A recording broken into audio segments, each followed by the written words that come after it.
Hello everyone, आज हम लोग फोर्स का एक नया इफेक्ट देखेंगे। हम लोग देख लिए हैं the different effects of an agent that is force, जो कि पुशिंग पुलिंग एजेंट है। लास्ट क्लास हम लोग देखे हैं मोमेंट ऑफ ए फोर्स, जो टर्निंग इफेक्ट। आज हम लोग देखेंगे कि how work is done by a force, how we calculate. पहले फिजिक्स में हम समझ लें कि When we say work is done, जैसे ये समझने में थोड़ा दिक्कत इसलिए होता है क्योंकि हमारे फीलिंग में जो वर्क है ना, फिजिक्स में वो वर्क नहीं। मान लो कि कोई बहुत समय धूप में खड़ा रहा तो आप क्या कहोगे, अरे कितना काम कर रहा है। फिजिक्स कहेगा वो कोई काम नहीं कर रहा है। मतलब फिजिक्स में जिसको वर्क कहा जा रहा है और लेमन्स लैंग्वेज में हम जिसको वर्क कहते हैं, ये दोनों एक दूसरे से पूरा अलग है। इसीलिए चैप्टर कंफ्यूज्ड है। समझ में आया क्या? मान लो कि आप कोई वजनदार चीज उठा के खड़े हो, तो कोई 10 मिनट खड़े रहे तो कोई भी बोलेगा अरे देखो कितना मेहनत कर रहा है, कितना वर्क कर रहा है, काम कर रहा है, उसको जल्दी पैसा दो, भगाओ, है ना। लेकिन फिजिक्स कहेगा वो कोई काम किया ही नहीं, क्योंकि फिजिक्स की नजर से वर्क इज समथिंग डिफरेंट, है ना। तो टू अवॉइड, तो पहले हम कब कहेंगे कि कोई कुछ वर्क कर रहा है, कौन ये वर्क करता है, आपको ये करता है, वो करता है, अरे वो ये वो राम दाम साम नहीं करते, कौन करता है? Force. When you apply A force, work can be done bye an agent. ठीक है, तो स्टेटमेंट को पहले लिखेंगे। Point number 1, work is said to be done by a force if point of application of force, point of application of force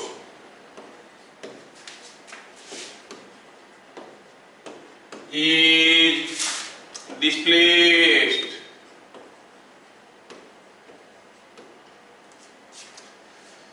कोई body के ऊपर कोई फोर्स आया और जहां पर वो फोर्स आया वो पॉइंट अगर डिस्प्लेस कर गया तब हम कहेंगे कोई वर्क हो रहा है। कोई आप 50 kg के वजन को सर पे लेके खड़े हो, you are applying some force on it, but जहां पे फोर्स लगा रहे हो वो पॉइंट मूव कर रहा है क्या? मूव नहीं कर रहा। You are not doing any work. में मान लो कि यहां पर हम कहेंगे कि here is a wall and here is a Khali वली पहलवान स्टैंडिंग लाइक दिस, है ना, एंड पुशिंग द वॉल। इसके भी हाथ थोड़े लंबे हैं कानून की तरह, तो ये पुश कर रहा है। जब ये पुश कर रहा है, ये वॉल तो मूव नहीं करेगा, force is being applied, wall is not moving, तो आप क्या कहोगे? No work is done, no work is done, there is some force applied, but the point of application of force, ये सबसे जेल लाइक वर्ड है। कौन सा word बताओ? Point of application of force. ठीक है, बच्चे पूरा क्लास 12 पास कर जाते हैं, फिर भी वर्क का डेफिनेशन गलत समझ लेते हैं और बुक्स में ये पॉइंट को हाईलाइट नहीं किया है। I am just not telling you simple things. ये चीजों को समझोगे तो आगे देखोगे जो वर्क आप निकाल पाओगे, कोई क्लास 12 कंप्लीट कर चुका वो भी नहीं निकाल पाएगा। No work is done. तो वर्क होने की क्या कंडीशन हुआ? कंडीशन हुआ जहां पर फोर्स अप्लाई किए वो पॉइंट मूव करना चाहिए। ध्यान में रहे, वो पॉइंट मूव करना तो चाहिए, not because of the force. वो किसी भी कारण से मूव कर सकता है, वो किसी भी कारण से मूव कर सकता है। Suppose a car is moving by its own and you are pushing it, it is not moving because of your pushing, still you are doing work. जैसे हम कहेंगे कि यहाँ पे कोई एक ब्लॉक है और इस ब्लॉक को कोई एक फोर्स यहाँ से पुश कर रहा है, F1 फोर्स, कोई एक फोर्स यहाँ से पुश कर रहा है, F2 force.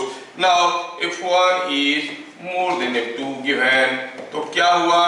This block will move in the direction of force F1। ये F1 की डायरेक्शन में चलने लगा है, ये F1 की डायरेक्शन में चलने लगा है। ये block is now moving in the direction of F1।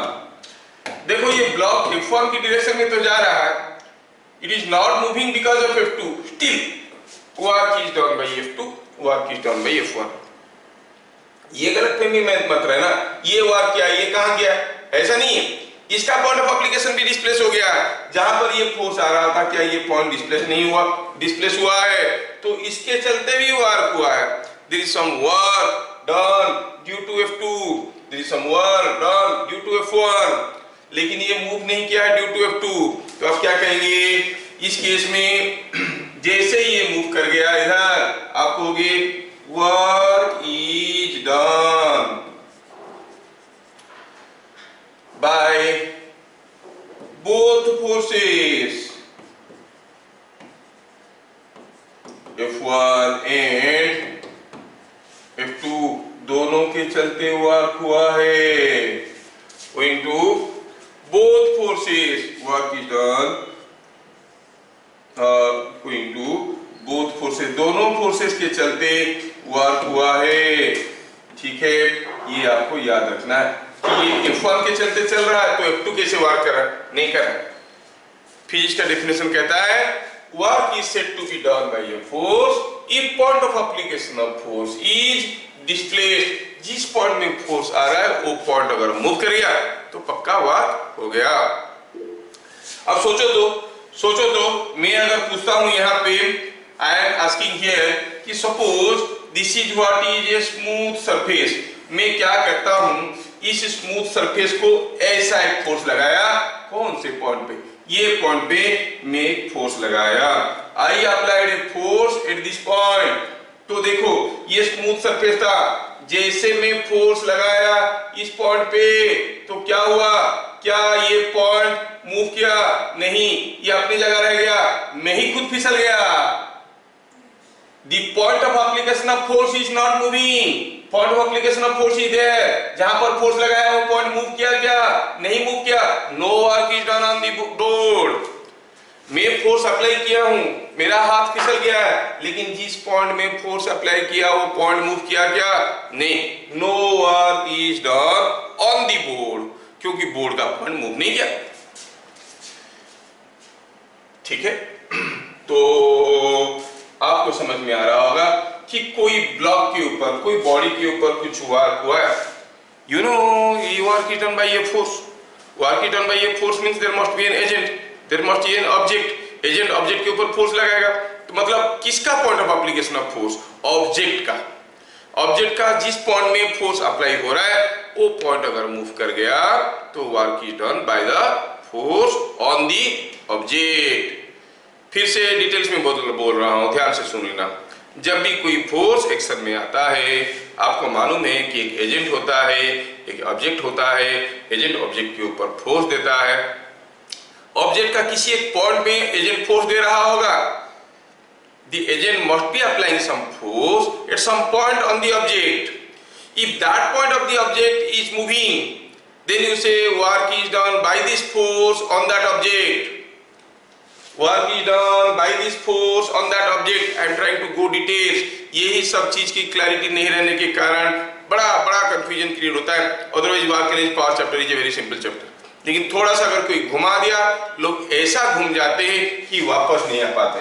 तो आप सोच लेना, इसमें क्या बोला मैं, when the agent applies a force at a point on the object, if that point of the object is moved, then you say work is done by the force on whom, on the object, क्योंकि force तो किसी body के ऊपर आता है।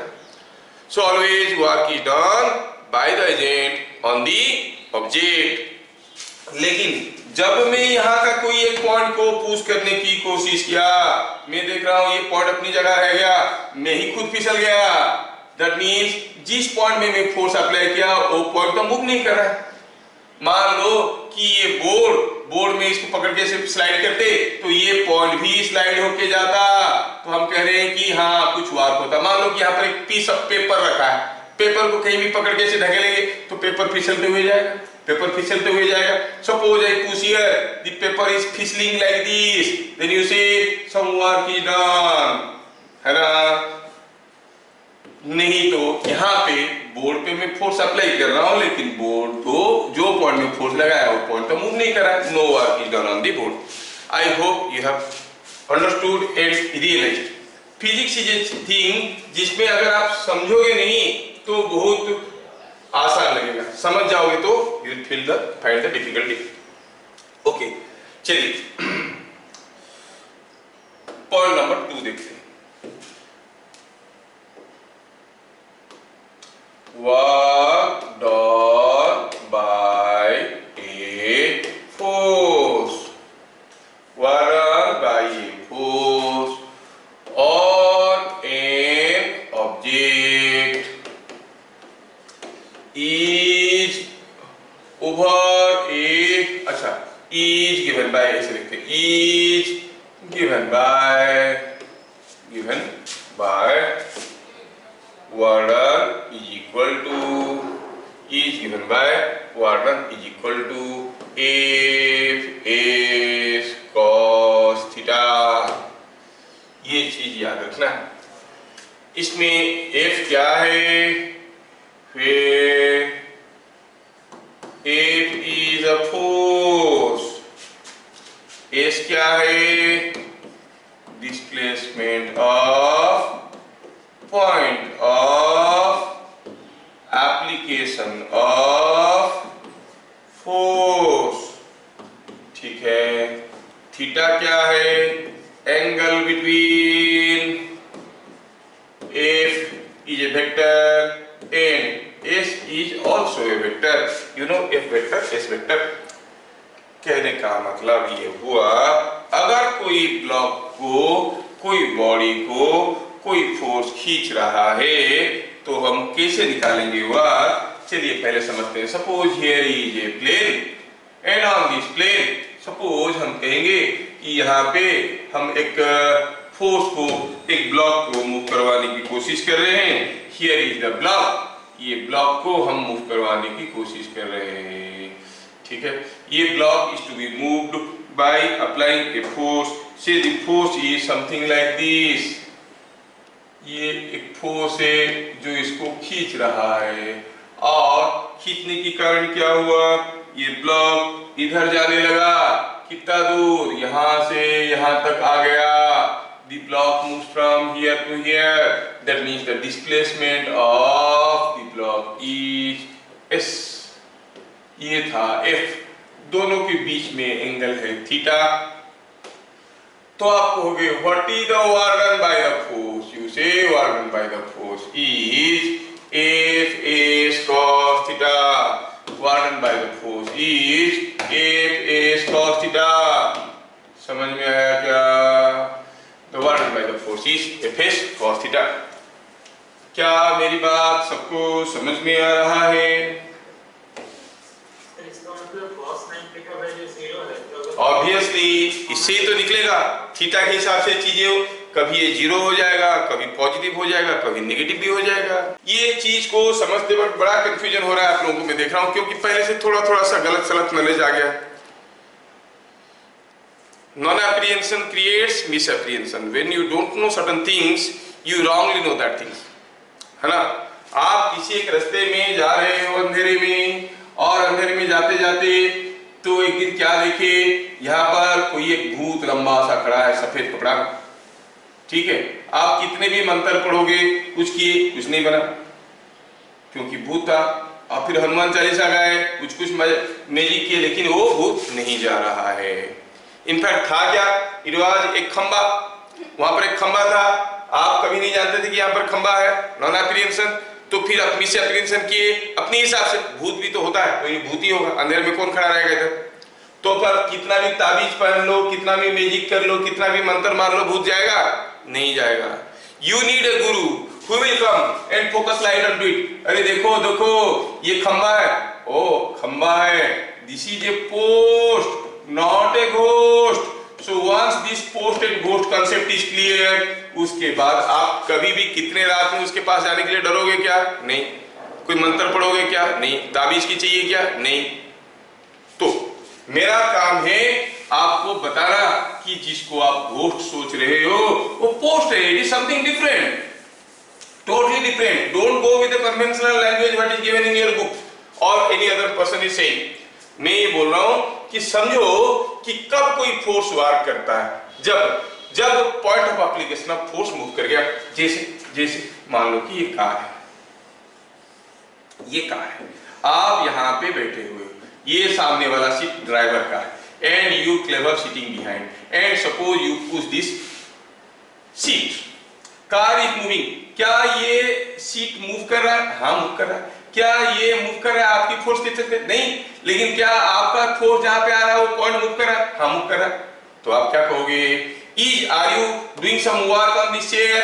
Yes, point of application of force is moved. Point of application of force is moved. जहां पर force दे रहे हो, यहाँ पे कोई तीसरा आदमी खड़ा होगा तो देखेगा और कहेगा yes he is doing some work on this. ठीक है, work is said to be done by a force. Work is said to be done by a force when the point of application of force is displaced. अब सोचो, suppose हम कहेंगे यहाँ पे कोई एक लेडर है, सोचना यहाँ पे कोई एक लेडर है और कोई पहलवान लेडर में चढ़ रहा है, चढ़ते हुए वो जा रहा है। नाउ जब वो आदमी चढ़ते हुए जा रहा है, थोड़ा आदमी को प्यार से बनाते हैं, ये है वो आदमी, ठीक है, ये इसका हाथ है और ये इधर से पकड़ा है, ये आदमी इधर खड़ा है और इसका दूसरा टांग यहाँ पे। Now this man is climbing, ये पकड़ पकड़ के चढ़ रहा है। आप जानते हो जब वो चढ़ रहा होगा उसके पांव पे एक तो रिएक्शन फोर्स आएगा ही आएगा, है कि नहीं? तो आप बोलोगे कि जब ये आदमी चढ़ गया टू ए हाइट एज, ये आदमी चढ़ गया to a height H, suppose उसकी पांव पे जो रिएक्शन फोर्स था, ध्यान से देखना, इसके पांव पे जो रिएक्शन फोर्स था, सपोज वो आर है, और आर क्यों कहेंगे, चलो कहते हैं वो फोर्स एफ है। तो आप क्या कहोगे? ये आदमी जो चढ़ रहा है सीढ़ी पे, ध्यान से सोचना और बताना, वो आदमी चढ़ गया to a height h, what is the work done by F और is work done by force F? If yes then how much is the work done by the force? देखो फोर्स इस डायरेक्शन में हो गया, H direction में हो गया, but someone a hero could tell it is zero. Yes, that is the clarity. You must understand. जब तक ये फोर्स आ रहा था पांव पे, जब तक, हाँ वेरी गुड, जब तक ये फोर्स पांव पे आ रहा था, क्या पांव का डिस्प्लेसमेंट हुआ था? नहीं हुआ था। जब पांव को उठाया एक लेडर से दूसरे में, तो क्या फोर्स था वहां पे? नहीं था।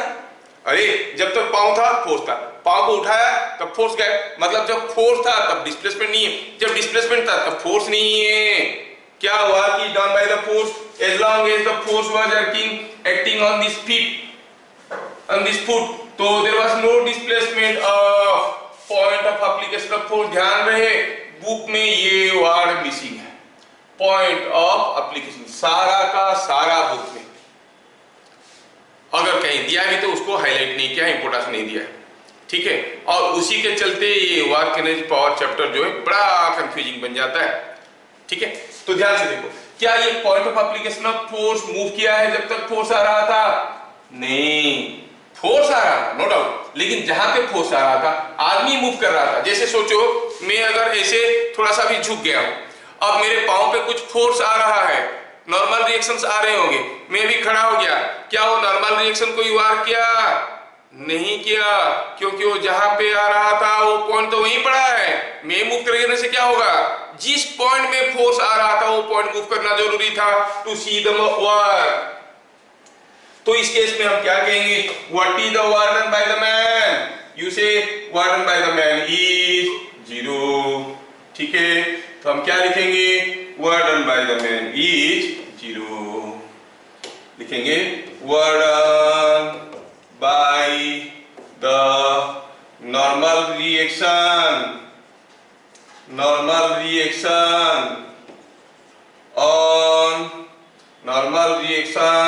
on foot is zero, no work is done. Okay, Now you have understood the basic concept behind work done by a force is Fs cos theta. जब Fs cos theta लिखेंगे, ध्यान रहे S हर एक बुक में मिलेगा आपको displacement of the body, displacement of the body. No, it is not the displacement of the body, it is displacement of point of application of force. हर एक book में मिलेगा ओनली डिस्प्लेसमेंट। ध्यान रहे, to let you know better way, let me explain you. Suppose यहाँ पे कोई एक डंडा ऐसे पड़ा है, ये डंडे को अगर हम बीच से ऐसे धक्का देंगे, बीच से धक्का देंगे तो ये डंडा ऐसे चलेगा, हाँ चलेगा। लेकिन इंस्टेड अगर ये डंडा को मैं ऐसे धक्का देता हूं, कहां से, कहीं एक साइड से इधर से धक्का दूंगा तो ये डंडा कुछ ऐसे आ जाएगा, है कि नहीं? डंडा ऐसे आ गया, क्या आपको दिख रहा है डंडे का डिस्प्लेसमेंट हर जगह बराबर है? नहीं, डिस्प्लेसमेंट इज डिफरेंट। यहाँ पे डिस्प्लेसमेंट है S1, यहाँ पे S2, हर जगह आपको डिस्प्लेसमेंट अलग अलग दिख रहा है। Suppose I see the displacements are different at different points. Suppose I applied a force here. My interest is to know what is the work done by this force. What is the work done by the force? ध्यान रहे, इसमें हमारा जो S था वो S क्या था? Displacement of point of application of force था, जिसको अनफॉर्चुनेटली कोई भी हाईलाइट नहीं करता है और लोग वहीं पे फंसते हैं। देखो भाई, फिजिक्स कोई हलवा नहीं, हर कोई पढ़ाएगा, हर कोई पढ़ लेगा तो हर कोई को IIT मिल जाता है। इस साल ओनली 5 बच्चों को मिला है, राउरकेला में बड़े 30 मार्क आते। And you know all those 5 students have continued from class 8 to 12 5 years course, तभी जाके उनको हुआ है। I have posted their interviews, you see. हलवा नहीं कि कोई भी कर लेगा, कोई भी पढ़ा देगा, कोई भी पढ़ लेगा, ठीक है? ऐसा नहीं होता है। कुछ लोग सोचते हैं फिर फंसते भी हैं। तो ये अगर फोर्स यहाँ पे आया तो सोचो हमें पता करना है what is the work done by this force, तो हम कहेंगे वर्क डन बाय F। तो आपको बुक में मिल जाएगा Fs cos थीटा। S कौन सा S? सबसे मिनिमम S, सबसे मैक्सिमम S या मिड पॉइंट का S? कौन सा S? S4। जिस पॉइंट में फोर्स दे रहे हैं उस पॉइंट का ये हो गया Yes is equal to A S4 cos theta। I give you 100% assurance। अगर आप 100 लोगों को पूछोगे, 100 नहीं 200 लोगों को पूछोगे जो मेरे स्टूडेंट नहीं है, उसमें से पक्का 200 के 200 गलत बोलेंगे, जबकि आप सही बोल दिए। पूछ के देखो, उसके चलते आगे चल के क्या क्या कंफ्यूजन होने वाला है आप देखोगे, ठीक है? तो क्या देख रहे हैं और यहाँ पे तभी होता है जब जो भी फोर्स लगता है पॉइंट ऑफ एप्लीकेशन अगर मूव कर गया और उसका डिस्प्लेसमेंट हो गया तो वर्क डन हो गया। यस, वही तो मैं शुरू से बोल रहा हूँ, जो अभी आपको समझ में आ रहा है। मैं शुरू में क्या बोल रहा हूँ? Work is said to be done by a force if point of application of force is displaced. अगर वो डिस्प्लेस नहीं हुआ तो वर्क नहीं हुआ। बॉडी का डिस्प्लेसमेंट हो गया कोई फर्क नहीं पड़ता है। Point of application of force is to be displaced. जैसे क्या, मैं मान लो कि ये पेन का कोई मान लो कि फॉर एग्जाम्पल सपोज यहाँ पे कोई एक डंडा है, ये डंडा का सेंट्रल पॉइंट है, सेंट्रल पॉइंट को हम हिंज कर दिए हैं। अब यहाँ पे उसका सेंटर ऑफ मास है। अगर ये डंडे को हम घुमाएंगे, क्या work is done by gravity? सोचो, ग्रेविटेशनल फोर्स कहां पे आता है? सेंटर ऑफ मास में।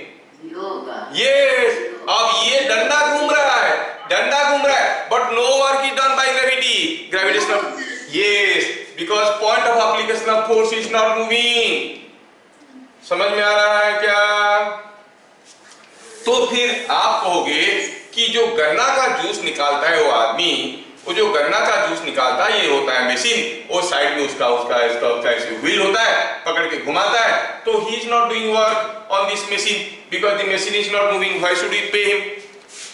मन में तो ये भी क्वेश्चन आ रहा होगा, गन्ना का जूस निकालने वाला मशीन, जो आदमी गन्ना का जूस निकालता है वो कोई वर्क नहीं कर रहा है मशीन के ऊपर, क्योंकि मशीन तो जहां था वहीं पड़ा है।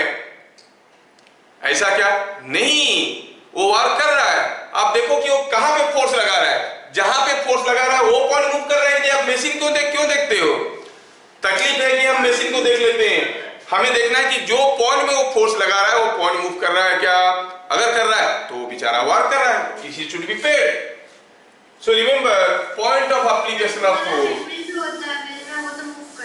Yes, point of application of force move कर रहा है ना?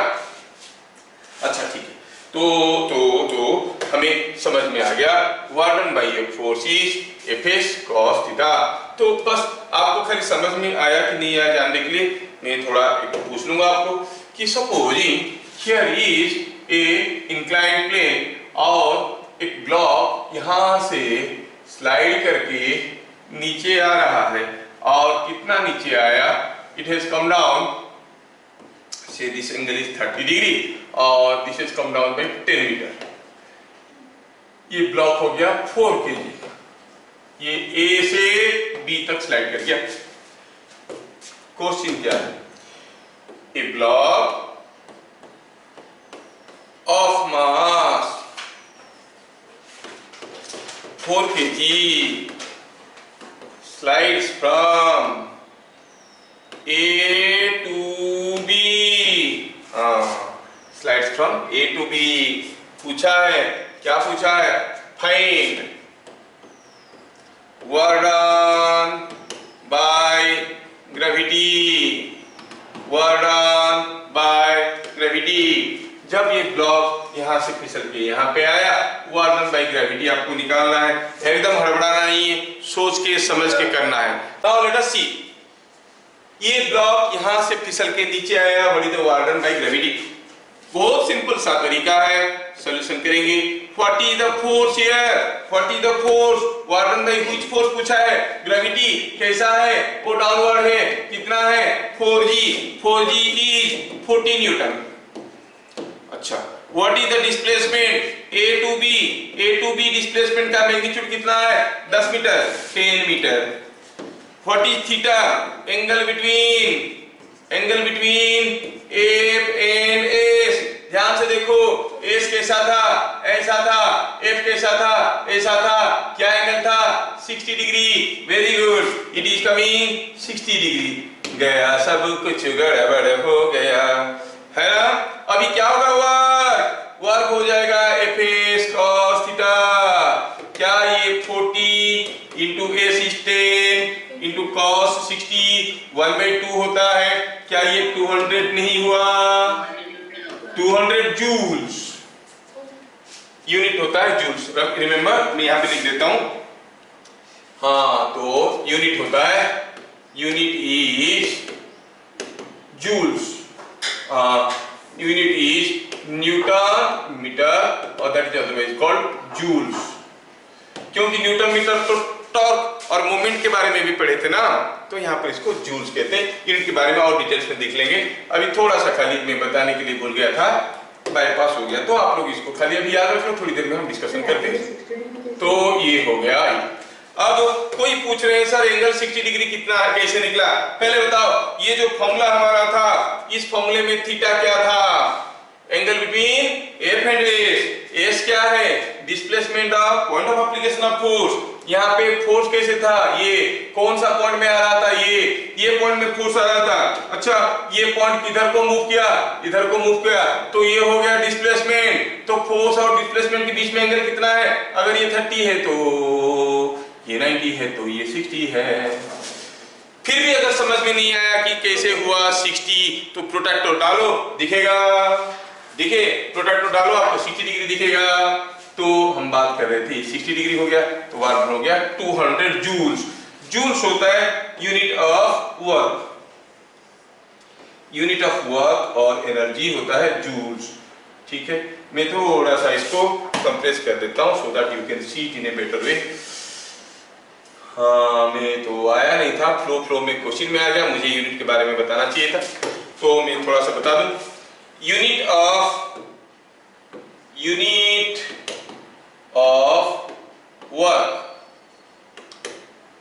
तो पहला work is a scalar quantity. Work is a scalar quantity. in MKS system, unit of work is equal to Newton meter, that is joules. In CGS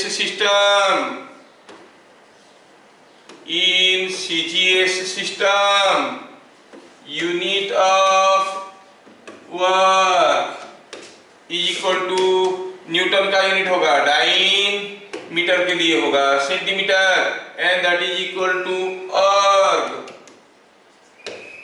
remember 1 joule is equal to 10.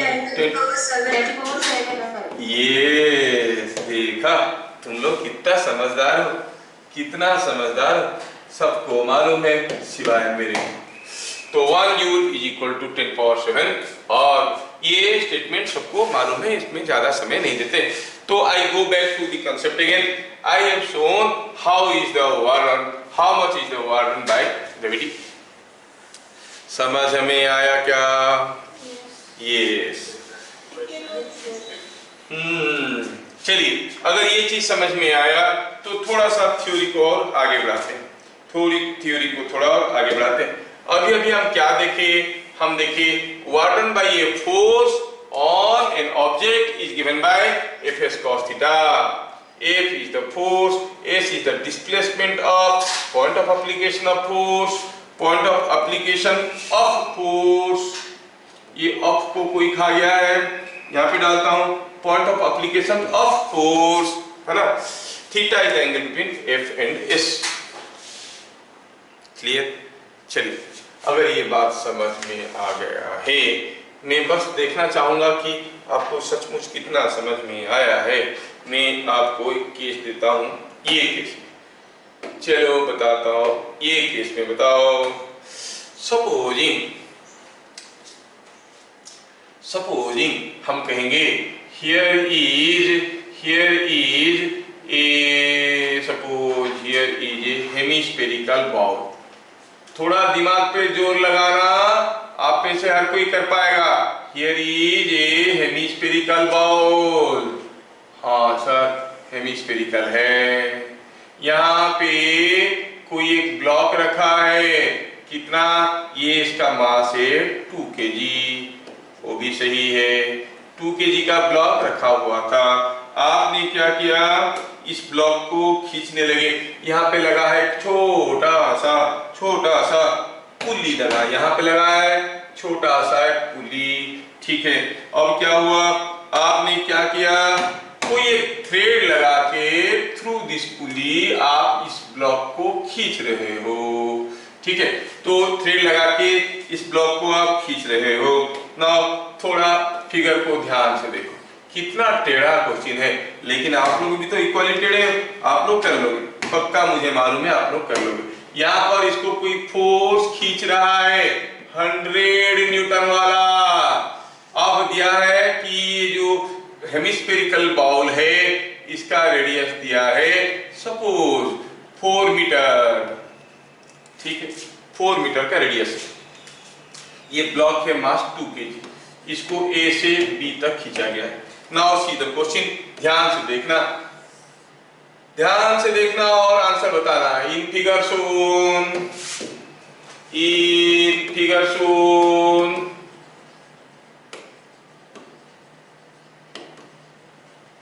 the 2 kg block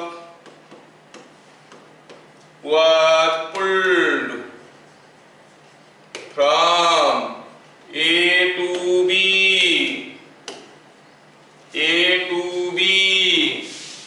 ठीक है, by what is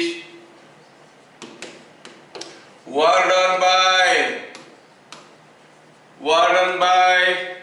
the 100 Newton force. ये 100 Newton force कितना work किया है? ये 100 Newton force खींचेगा. 2 kg का मास काफी छोटा है, 2 kg मतलब 20 न्यूटन. 100 न्यूटन खींचेगा तो इसलिए चढ़ेगा ऊपर. चढ़ते A से B तक आ गया. पूछा बताओ 100 न्यूटन कितना वर्क किया? In pulling this block from A to B. देखते हैं कौन सबसे पहला सही आंसर दे पा रहा है। हमें दिया गया है कि ये फिगर में यहाँ पर एक हेमिस्फेरिकल बॉल है जिसका रेडियस r है, यहाँ पर 100 न्यूटन फोर्स लगा के आप 2 kg के मास को खींच लो, ए से बी लेने में कितना वार्क होगा बाय द फोर्स। वार्क डन बाय ये फोर्स का फॉर्मूला पहले बताओ, फॉर्मूला क्या था?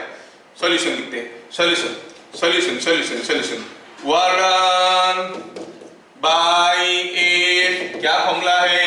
F S cos theta. मुझे एकदम समझ में नहीं आया कि आपका कंफ्यूजन कहां पे था, एकदम समझ में नहीं आया, थोड़ा ध्यान से देखो। भवानी ने बहुत बढ़िया आंसर बताया। अच्छा, इसमें F के जगह हम क्या लिखेंगे? What will be F? 100 Newton. Fine. S क्या लिखेंगे? अब ये A से B तक जाएगा। लिसन लिसन लिसन, ये जो पॉइंट P है, पॉइंट P को खींच रहा है ना, पॉइंट P कितना आगे जाएगा? जब ये थ्रेड आ जाएगा। अगर ये है 4 मीटर, ये है 4 मीटर, ये लेंथ कितना है? 4√2। देखो ये लेंथ कितना होगा? ये है 4, ये है 4, क्योंकि ये हेमिस्फेरिकल बॉल है, ये 4 है, ये 4 है, तो ये हो गया 4√2। आपको समझ में आ रहा होगा, ये 4√2 है, तो ये पॉइंट कितना आगे जाएगा? 4√2। It is 4√2। अच्छा, तो फिर काम खत्म नहीं हुआ है, यहाँ पे काम खत्म नहीं हुआ है, अभी और भी निकालना है। क्या निकालना? ये है कि cos theta 4√2 cos theta. Theta क्या था? Angle between F and S. S मतलब किसका? Point of application. Yes yes yes, ये जो पॉइंट, ये तो ऐसे, ये पॉइंट तो ऐसे जा रहा है, एफ और एस के बीच में क्या एंगल हुआ? 0। देखो बन गया हीरो। 400√2 जूल। क्या समझ में आया? यस। माइन्यूटली सारा पॉइंट को पकड़ो। एफ एस cos थीटा में S is displacement of point of application of force. जो गड़बड़ी आप कर रहे थे 99.9% बच्चे गड़बड़ी करेंगे, आपके टीचर्स भी गड़बड़ी करेंगे। पूछ के देख, you ask this question, how they are answering, because fundamental definition पे फिर इसमें कोई नहीं जाता है। डेफिनेशन गड़बड़ रहेगा, सब कुछ गड़बड़ हो जाएगा। सो must understand F S cos theta में एफ क्या है, एस क्या है, थीटा क्या है। ठीक है? तो सीधा कैसे आया? अरे मेरे भैया, जब ये आएगा यहाँ पे, इतना सारा थ्रेड किधर गया होगा? इधर निकल गया होगा, है कि नहीं? ये तो जब ये ब्लॉक यहाँ से यहाँ पर जाएगा, इतना सारा थ्रेड किधर गया होगा? यही तो खींच के लिया होगा इधर। ये तो हो गया 4√2 जूल्स। तो ठीक है, before we go for further things, मैं चाहूंगा कि आप और एक क्वेश्चन करो। चलो देखते हैं किसका दिमाग तेज चलता है।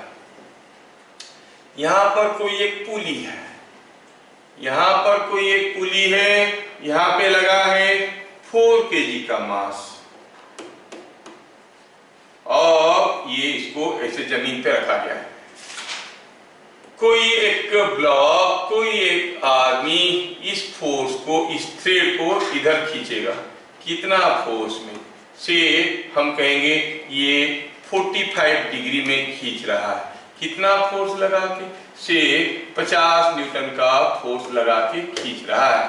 तो जब तक ये ब्लॉक ऊपर उठेगा, कितना distance? By a distance of 3 metre. ठीक है, by a distance of 3 metre लिखते हैं यहाँ पे F। Find work done by the 50 newton force, work done by the force of 50 Newton in pulling the block of 4 kg to a height of 3 meter। ये block को खींच के ऊपर उठाने में ये फोर्स कितना वर्क किया होगा? आपको बताना है, आपको बताना है कि कितना वर्क किया होगा। Were done by the force of 50 Newton. यहाँ पे लिख दिया मैं, ठीक है, फोर्स ऑफ 50 न्यूटन। आप लोग आंसर बना के रखो, don't tell the answer, I will ask you individually. आप बना के आंसर तैयार रखो। By lifting the block to of 4 kg का मास है, मास ब्लॉक का है 4 kg, to a height of 3 metre उठाने में कितना वर्क किया होगा। क्या आपको आंसर तैयार हो गया? तो ये सर बोलो, फिर मैं बोलता हूं। आंसर तैयार हो गया किसी का यहाँ पे, ठीक है? क्या मणिस्मिता बताएगी कितना होगा आंसर? 150/2। हाँ, पहला आंसर आ रहा है 150 बाई कितना? √2। 2 जूल। कोई दूसरा any other answer? 150 joule. Any other answer? Any other answer?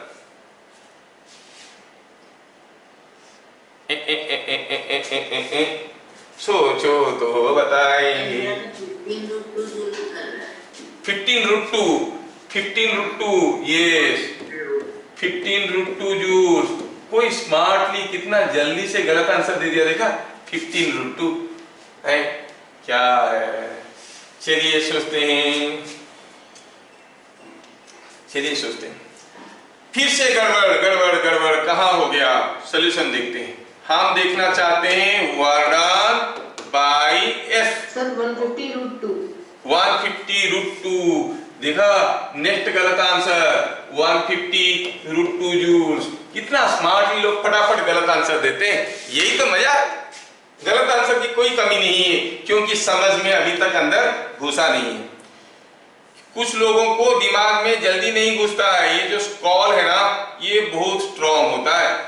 कुछ लोगों का स्कॉल बहुत मतलब पतला होता है, तो ये भेजे में फटाफट आ जाता है। और कुछ लोगों का तो ये नॉलेज ये पूरा ऐसे ऐसे ऐसे ऐसे कुतर करके काफी देर में अंदर जाता है, तब उनको समझ में आता है, ओहो ऐसा था क्या, ऐसे करते हैं। और कुछ लोगों का पतला स्कॉल होता है, फटाक से अंदर घुस जाता है, कुछ भी समझा है। तो अगर किसी को देर में थोड़ा समझ आ रहा है, आप थोड़ा सा सर्जरी करके एक छोटा सा होल बना सकते हो, ताकि दिमाग में फटाफट चले जाएगा। और उसके बाद भी अगर समझ में नहीं आ रहा है, तो छोटा सा एक होल बनाने के बाद यहाँ पर फनेल भी लगा सकते हो ऐसे। तो फिर देखोगे जो भी मैं फेंकूंगा फटाफट दिमाग में गया, ठीक है? चलो देखते हैं अब इसमें क्या हो रहा है। वार्डन बाई 50 न्यूटन, और एफ क्या हो गया? फॉर्मूला हो गया एफ एस कॉस थीटा। चलिए आप ही बता दो एफ क्या है यहाँ पे? एफ क्या है? 50 न्यूटन। Yes, sorry cos theta, sorry. तो एस क्या है? What is S? कितना खींचना है? S is displacement of point of application of force. इसको जब 3 मीटर उठाओगे, ये point of application of force कितना जाएगा भैया? ये 3 मीटर ही तो जाएगा। It is 3 into cos theta क्या है? Angle between force and displacement. किसका displacement? Point of application of force. मेरा फोर्स कहां आ रहा था? ये आ रहा था। इधर मत देखो, इधर देखो, ये पॉइंट किधर गया? इधर गया। तो ये है डिस्प्लेसमेंट। फोर्स और डिस्प्लेसमेंट के बीच में एंगल कितना है? 0, cos 0। Yes, you got it now. It is 150 joules. Yes, ये है 150 जूल। क्या समझ में आ रहा है? क्या आपका मिसकंसेप्शन में क्लियर कर पा रहा हूं? यस। तो work done by the force is 150 joules. FS cos theta book में आपको हर जगह मिल जाएगा, हर टीचर पढ़ा देंगे, लेकिन उसमें एस क्या है, थीटा क्या है, हार्डली किसी को समझ में आता है। I have seen my 25 years experience, ठीक है? तो इसलिए मैं बोल रहा हूं कि ये 150 जूल्स का, हाँ, ये जो एस है displacement of point of application of force, theta is the angle between F and S.